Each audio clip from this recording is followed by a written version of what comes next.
Hello everyone and welcome back to CMG-MathSpace, your math platform for SHS students. I must commend you, you're doing extremely well. We just completed chapter 6 on mappings, relations and functions. Today we begin a very important topic, in fact a practical one in core math.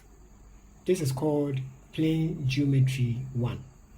Like we always do, we would like to give you an introduction to the whole of the topic.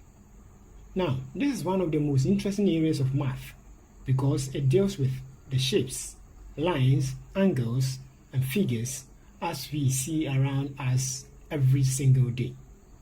From the roof of a house to the windows in a classroom to road signs, football fields, bridges, and even phone screens, geometry is everywhere.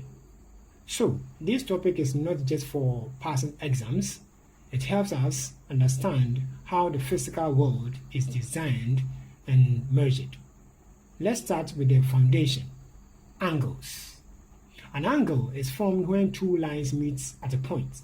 For example, when two roads cross, when a door opens, when clock hands move, or when you open a book. Angles are formed. Engineers use angles when constructing bridges.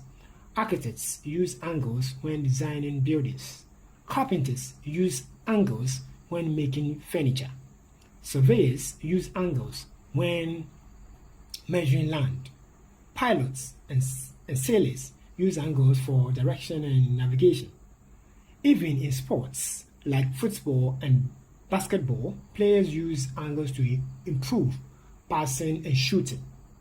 That is why understanding angles is extremely important. From angles, we move to parallel lines, where we study how lines behave when they never meet, no matter how far they are extended. You see this in railway tracks, electric poles, road lane markings, and notebook lines. Then we study triangles. Triangles are among the strongest shapes in construction. That is why bridges, roofs, towers, and trusses often use triangular designs.